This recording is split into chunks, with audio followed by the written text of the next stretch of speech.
بسم اللہ الرحمن الرحیم تبت يدا أبي لهب وتب ما أغنى عنه ماله وما كسب سيصلى نارا ذات لهب وامرأته حمالة الحطب في جيدها حبل من مسد صدق اللہ العظیم۔ یہ سورۃ اللہب ہے اور یہ مکی ہے، یعنی ہجرت سے پہلے نازل ہوئی ہے، اور اس میں کل 5 آیات ہیں۔ اس سورت کا ایک خاص شان نزول ہے، اور وہ یہ ہے کہ نبی کریم صلی اللہ علیہ وسلم پر جب یہ آیت نازل ہوئی کہ وَأَنذِرْ عَشِيرَتَكَ الْأَقْرَبِينَ،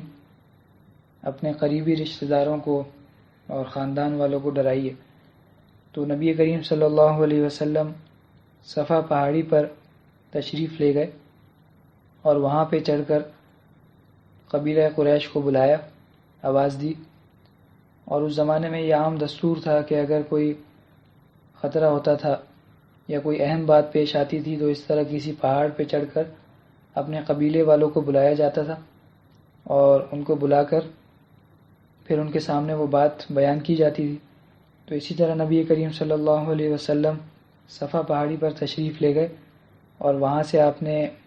سب کو پکارا اور آواز دی، اور جب سب جمع ہو گئے تو ان سے سب سے پہلے تو یہ پوچھا کہ اگر میں تمہیں یہ بتاؤں کہ اس پہاڑ کے پیچھے ایک دشمن ہے جو تم پر حملہ کرنے والا ہے، تو کیا تم میری بات کی تصدیق کرو گے؟ تو سب نے ایک زبان ہو کر کہا کہ ہاں، ہم ضرور تصدیق کریں گے، کیونکہ آپ صادق اور امین ہیں۔ صادق کا مطلب سچا، اور امین کا مطلب امانت دار۔ تو نبی کریم صلی اللہ علیہ وسلم نبوت ملنے سے پہلے بھی اور نبوت ملنے کے بعد بھی سچے بھی تھے اور امانت دار بھی تھے، کبھی آپ نے جھوٹ بھی نہیں بولا اور کبھی امانت میں خیانت بھی نہیں فرمائی۔ چنانچہ جب ہجرت کا واقعہ پیش آیا تو اس وقت بھی نبی کریم صلی اللہ علیہ وسلم کے پاس کفار مکہ کی بہت ساری امانتیں رکھی ہوئی تھیں، جو کہ نبی کریم صلی اللہ علیہ وسلم نے حضرت علی کرم اللہ وجہہ کے سپرد فرمائی،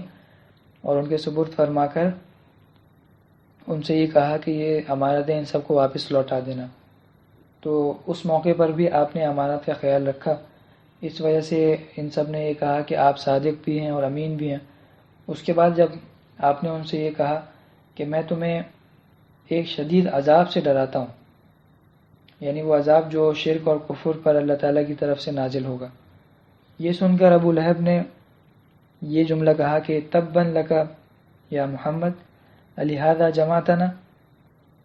کہ نعوذ باللہ، ہلاکت ہو تمہارے لیے، کیا اس کام کے لیے ہمیں جمع کیا تھا؟ اور آپ کو مارنے کے لیے ایک پتھر بھی اٹھا لیا اس نے۔ تو اس موقع پر یہ صورت نازل ہوئی، اور اس کے اندر اللہ تعالیٰ نے ابو جہل کے اس جملے کے جواب میں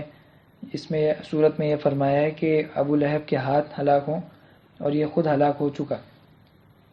تو اس پر اللہ تعالیٰ نے یہ صورت نازل فرمائی ہے۔ تو اس کا اب ہم ترجمہ پڑھ لیتے ہیں، اس سے انشاءاللہ تعالیٰ اندازہ ہو جائے گا۔ بسم اللہ الرحمن الرحیم۔ تبت یدا ابی لہب وتب، ابو لہب کے ہاتھ برباد ہوں اور وہ ہلاک ہو چکا۔ تبت یدا ابی لہب وتب، ابو لہب کے ہاتھ برباد ہوں اور وہ ہلاک ہو چکا۔ یہاں پہ جو ابو لہب کے ہاتھ اللہ تعالیٰ نے فرمایا ہے، تو اصل میں عربی زبان میں ہاتھ بول کر انسان کا پورا جسم مراد لیا جاتا ہے، اور اس کی وجہ یہ ہے کہ ہاتھوں کو انسانی جسم میں بہت زیادہ اہمیت حاصل ہے، اور اکثر و بیشتر کام انسان اپنے ہاتھ سے ہی انجام دیتا ہے۔ اس وجہ سے عربی زبان میں ہاتھ بول کر پورا انسانی جسم مراد ہوتا ہے۔ تو یہاں پہ بھی اللہ تعالیٰ نے اسی طرح ہاتھ بول کر ابو لہب کا پورا جسم مراد لیا ہے۔ تو پہلا جو جملہ ہے وہ بد دعا کے طور پر ہے کہ ابو لہب کے ہاتھ ہلاک ہو جائیں، یعنی وہ خود ہلاک ہو جائے، اور دوسرا جو جملہ ہے وہ اس بد دعا کی قبولیت کا ذکر ہے کہ وہ ہلاک ہو چکا، یعنی اس کی ہلاکت اتنی یقینی ہے کہ گویا وہ ہلاک ہو چکا۔ تبت یدا ابی لہب و تب، ابو لہب کے ہاتھ برباد ہوں اور وہ ہلاک ہو چکا۔ ما اغنی عنہ مالہ وما کسب، اس کی دولت اور اس نے جو کچھ کمایا تھا وہ اس کے کچھ کام نہیں آیا۔ ما اغنی عنہ مالہ وما کسب، اس کی دولت اور اس نے جو کچھ کمایا تھا وہ اس کے کچھ کام نہیں آیا۔ سیصلی نارا ذات لہب، ان قریب وہ بھڑکتے شعلوں والی آگ میں داخل ہوگا۔ سیصلی نارا ذات لہب، ان قریب وہ بھڑکتے شعلوں والی آگ میں داخل ہوگا۔ وامرأتہ حمالۃ الحطب، اور اس کی بیوی بھی جو لکڑیاں لاد کر لاتی ہے۔ وامرأتہ، اور اس کی بیوی بھی،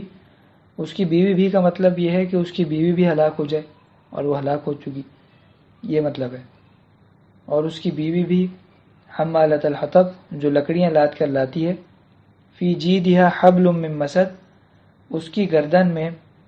ایک مضبوط رسی ہے۔ فی جیدہا حبل من مسد، اس کی گردن میں ایک مضبوط رسی ہے۔ یہ مفسرین کرام نے فرمایا ہے کہ رسی سے مراد جب وہ دوزخ میں جاری ہوگی اس موقع کا اللہ تعالیٰ یہاں پہ حال بیان فرما رہے ہیں کہ اس کی گردن میں ایک مضبوط رسی ہوگی۔ تو یہ اس کا ترجمہ مکمل ہو گیا۔ اس کے بعد ہم مختصراً اس کی تفسیر پڑھ لیتے ہیں اور جو کچھ اس میں مشکل الفاظ آئے ہیں اس کا مطلب سمجھ لیتے ہیں۔ پہلی آیت میں تبت یدا ابی لہب و تب، اس میں تو میں نے آپ سے عرض کر دیا کہ یدا جو ہے وہ ہاتھوں کو کہا جاتا ہے، اور ابی لہب جو ابو لہب نبی کریم صلی اللہ علیہ وسلم کے چچا کا نام ہے، اور پہلا جو جملہ ہے اس کا مطلب یہ ہے کہ اس میں بد دعا کا ذکر ہے کہ ابو لہب کے ہاتھ ہلاک ہوں، برباد ہوں، اور جو دوسرا جملہ ہے وتب، اس کا مطلب یہ ہے کہ وہ ہلاک ہو چکا اور یہ بد دعا قبول ہو گئی۔ دوسری آیت میں ما اغنی عنہ مالہ وما کسب، کہ اس کا جو مال ہے اور اس نے جو کچھ کمائی کی تھی وہ اس کے کوئی کام نہ آئی۔ تو وما کسب کا مطلب بعض حضرات نے تو فرمایا ہے کہ جو اس کے مال کا منافع تھا، جو پروفٹ تھا وہ مراد ہے، اور بعض حضرات نے فرمایا کہ اس سے اس کی اولاد مراد ہے۔ تو یہ اصل میں بہت مالدار آدمی تھا اور اس کی اولاد بھی تھی، تو یہ ان پر فخر کرتا تھا اور یہ کہتا تھا کہ اگر قیامت والے دن اللہ تعالیٰ نے مجھے پکڑا بھی تو میں اپنی اولاد کو اور اپنے مال کو فدیے میں دے کے خود چھوٹ جاؤں گا۔ اس طرح کی باتیں کیا کرتا تھا، تو اس کے جواب میں اللہ تعالیٰ فرما رہے ہیں کہ نہ ہی اس کا مال اس کے کام آیا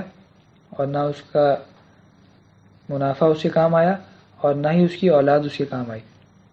سیصلی نارا ذات لہب، نار جو ہے عربی زبان میں آگ کو کہا جاتا ہے، اور لہب کا مطلب عربی زبان میں لہب شعلے کو کہتے ہیں، آگ کا جو شعلہ ہوتا ہے، انگارہ ہوتا ہے، اس کو لہب کہتے ہیں۔